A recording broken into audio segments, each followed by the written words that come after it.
Então, como nós estávamos falando, né, nós vimos anteriormente o que são próteses dentárias, né, as funções dela, que elas podem ser próteses removíveis, podem ser próteses fixas e ainda são confeccionadas com diferentes tipos de materiais, né. Por outro lado, agora nós precisamos conhecer também o conceito de cimentos, né, os cimentos usados em odontologia. E aí, quando a gente fala de cimentos, a gente precisa recuperar, né, trazer para a nossa ideia o que é cimentação, né? Quando a gente fala que uma coisa vai ser cimentada, né? O que é essa cimentação? Quando a gente pensa, quando a gente fala no ato de cimentar ou em fazer cimentação, para mim particularmente, a primeira coisa que me vem à cabeça são sempre sempre uma parede de tijolos, né? Então nós vamos, as pessoas que vão construir, né, elas vão colocando os tijolos e entre esses tijolos a gente sabe que é necessário que se coloque um material que faça com que os tijolos fiquem fixos, não é isso? Então, sem esse material, que no caso é o cimento, se a gente só encaixotasse, né, só empilhasse os tijolos, eles ficariam frágeis, a estrutura que seria confeccionada, né, a partir desses tijolos empilhados, ela poderia cair, não é isso? Então, para que esses tijolos fiquem em posição, que eles fiquem fixos, que eles fiquem firmes, a gente vai colocar um cimento, né? É preciso colocar um cimento para que eles fiquem firmes na sua posição. Então, a cimentação é o ato de unir ou fixar estruturas usando cimento, certo? Então, cimentação, no seu conceito geral, é o ato de unir essas estruturas, e são estruturas que não podem se separar, que não podem ficar, a cimentação não pode ser mal feita, né? Uma parede de tijolos, ela não pode ficar torta, ela tem que ser essa cimentação, ela precisa ser muito bem executada para que haja sucesso, certo? E esse conceito é o mesmo conceito que se aplica na odontologia, tá? Quando a gente vai trabalhar com próteses fixas. Então, a prótese fixa, ela, como eu já tinha falado anteriormente, ela é uma estrutura que vai ficar fixa, né, no dente remanescente. Então, aqui nessas imagens, vocês podem ver que eu tenho a parte de uma estrutura dentária, né, que não é igual ao dente. Então, aqui eu tenho um dente digamos assim, anatomicamente, né, completo, digamos assim, é um dente que não sofreu nenhum problema, que provavelmente não passou por nenhuma lesão, entendeu? Então, esse aqui é um dente normal, né, considerado normal. Esses dentes adjacentes aqui, de um lado e do outro, certo? São dentes que passaram por algum tipo de lesão, algum agravo, que pode ter sido cárie, pode ter sido trauma, pode ter sido qualquer coisa, e eles perderam uma parte da sua estrutura, tá? Como eles perderam a estrutura, depois eles foram preparados,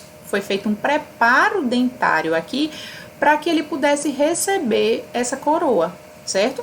Então, a prótese fixa, ela é colocada sobre uma estrutura dentária que foi preparada para receber essa coroa, tá? Então, aqui eu tenho essa imagem, aqui eu tenho esses outros 2 dentes preparados e a substituição que com esses 3 dentes. Observem que aqui eu tenho um espaço vazio, né? Então, aqui vai ser colocada uma estrutura dentária, uma prótese dentária, digamos assim, sobre a estrutura da gengiva. E Lana, isso pode? Pode, é possível, certo? Isso aqui é o que a gente chama de ponte protética, tá? Então, eu tenho uma substituição de 3 dentes, sendo que 2 dentes estão separados e um dente é ausente, certo? Mas, de toda forma, o que eu quero chamar a atenção aqui é para que essas coroas dentárias, né, para que essas próteses, elas fiquem fixas aqui, ela não vai ficar fixa aqui se a gente só encaixar, tá? Ela precisa de um material que vai fazer com que ela fique fixa, firme, em posição e que ela suporte ainda as forças mastigatórias, né? E quem vai fazer isso é o cimento odontológico, tá? Então, a gente coloca, antes de colocar essa coroa em posição, tem que colocar o cimento em posição, tem que colocar o cimento na coroa, na prótese, para que depois que ele tome presa, depois que ele endureça, não é? Que ele passe por aquele processo de presa que a gente já conhece, essa coroa, essa prótese fique fixa, firme, em posição e não sofra nenhuma movimentação e continue, também não cause outros tipos de danos, certo? Então, aqui, essas imagens que eu mostrei aqui nessa página são desenhos, né? São desenhos, assim, bem bonitos, não tão reais, mas são desenhos muito bem feitos. Agora, aqui eu tenho um caso, tá? Um caso clínico real, tá? Então, esse paciente aqui, por exemplo, olha, ele tinha esse problema aqui no dente 21, certo? Ele tinha o dente tinha sofrido um trauma, era foi um dente escurecido, né, que provavelmente precisou passar por muitos tratamentos. Depois que esse dente foi tratado, olha, foi feito aquele preparo. Lembra que eu falei agora há pouco, né? Então, esse dente foi preparado para receber uma coroa protética, uma coroa fixa ou uma prótese fixa. É sempre a mesma coisa, tá?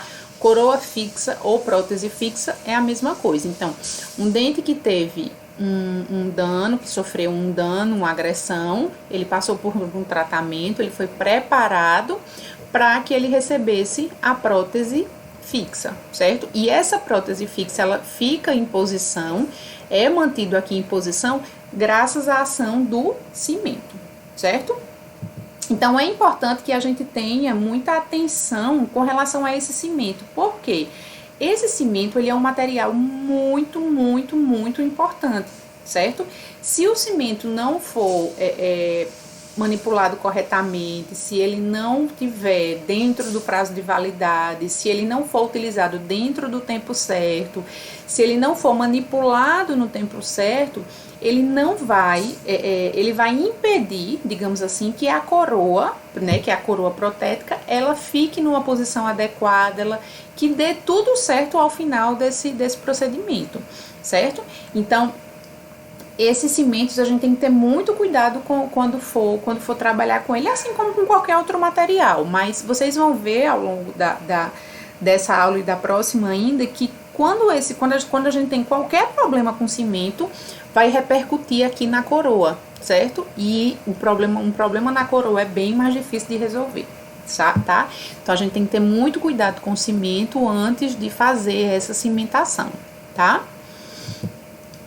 Então, a cimentação em odontologia é o ato de usar cimento para posicionar alguma estrutura, que nesse caso é a coroa, de maneira que ele fique preso e não sofra interferência dos processos de mastigação. Então, se eu coloco, até a quantidade de cimento, ela vai interferir. Se eu colocar cimento demais, o que será que vai acontecer com essa coroa? Ou se eu colocar cimento de menos, né, numa quantidade inferior, o que será que vai acontecer com essa coroa dentária, né, com essa prótese? Então, a gente tem que ter muito cuidado na hora da manipulação, na hora do uso desse material, porque essa adaptação da coroa, da prótese no dente, ela tem que ser perfeita, tá?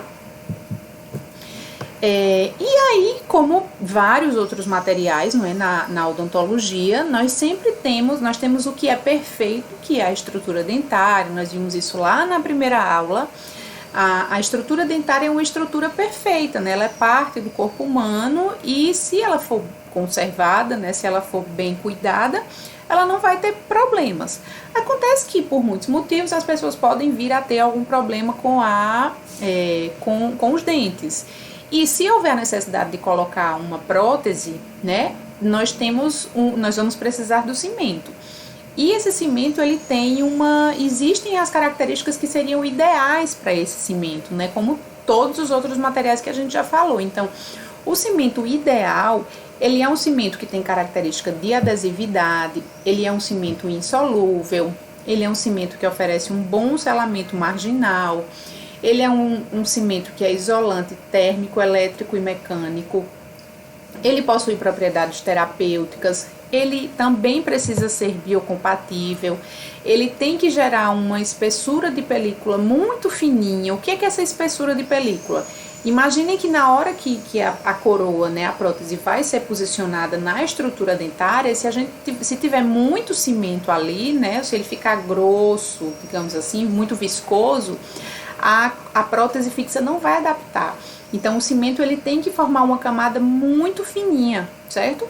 E ainda se for de fácil manipulação, é melhor ainda, tá? Então o cimento ideal ele deveria ter todas essas características, mas a gente já sabe que, né, nem todos os materiais têm todas as características. Alguns têm mais, outros têm menos, enfim. E aí nós vamos conhecer ainda. Existem ainda, gente, quando a gente fala de cimento para prótese fixa, existem essas características que também são muito importantes, tá? Que a gente tem que estar muito atenta com essas questões.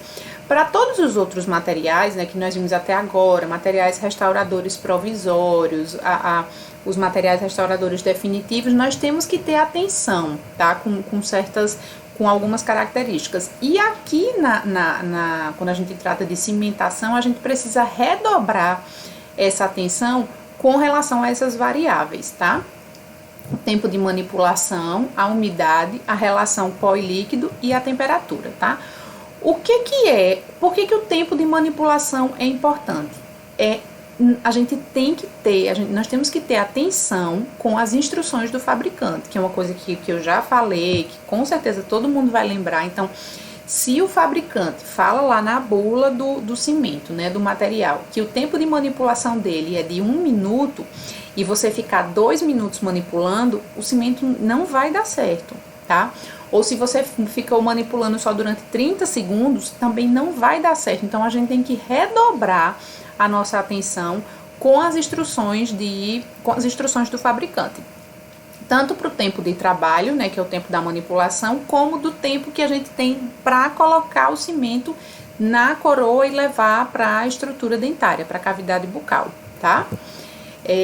Uma outra situação é a umidade do ar, né? Dependendo do local onde a gente esteja, né? Às vezes dias muito chuvosos ou tem determinadas cidades que são mais úmidas, né? Que tem uma umidade do ar muito alta.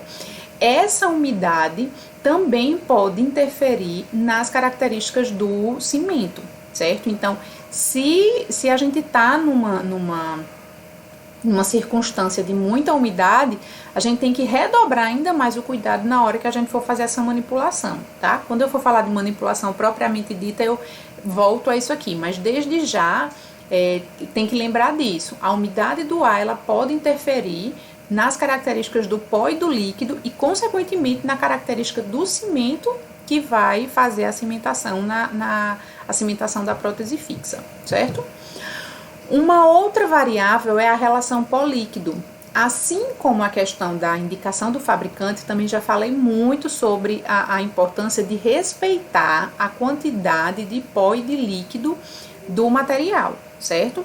Então, se o fabricante indica que a relação pó e líquido é de uma quantidade de pó para uma quantidade de líquido e você altera isso, esse material também não vai ficar bom, certo? A incorporação inadequada de muito pó ou de muito líquido vai alterar a consistência do cimento. E alterando a consistência do cimento, a gente também vai ter uma alteração do produto final que pode interferir no processo de cimentação. Então, se eu altero a relação pó e líquido, eu tenho uma alteração da consistência do cimento. E cimento com consistência inadequada vai acabar interferindo no processo de cimentação da coroa na estrutura dentária, certo? Remanescente. E por último, a temperatura, certo? Nós temos alguns tipos de cimento, gente, algumas marcas, tá? Que na hora que a gente faz a manipulação do pó com o líquido, ele pode liberar calor, tá? Existem cimentos que sofrem, essa mistura do pó com o líquido, eles fazem uma reação química que vai liberar calor. E aí, quando ele libera calor, à medida que ele libera calor, a temperatura do cimento por si só vai aumentar, certo? E aí a gente tem que ter cuidado com isso, porque se a reação liberar muito calor, isso é ruim para o cimento, para a cimentação da coroa, tá? Então nós temos que buscar estratégias para que essa temperatura não aumente tanto, e a gente vai ver isso, tá? Então a gente tem que buscar estratégias para que a temperatura da reação não aumente tanto e não interfira no cimento final, tá? Dentre os tipos de cimentos para cimentação de próteses, nós temos o cimento de fosfato de zinco, de policarboxilato de zinco, cimento resinoso, de ionômero de vidro e cimento de óxido de zinco e eugenol, tá? Nós temos aqui 3 nomes que nós já conhecemos um pouco, né? O resinoso, ionômero de vidro, o óxido de zinco e eugenol, e mais pra frente eu vou falar deles, tá? Mas só para vocês terem ideia que nós temos, são tipos diferentes de cimento, mas que têm a mesma finalidade, que é a de cimentação de uma prótese fixa, certo? A partir daqui, então, a gente vai começar a trabalhar com o fosfato de zinco. Eu vou interromper aqui, vou finalizar esse vídeo para começar o outro para ficar mais fácil para vocês acompanharem, certo?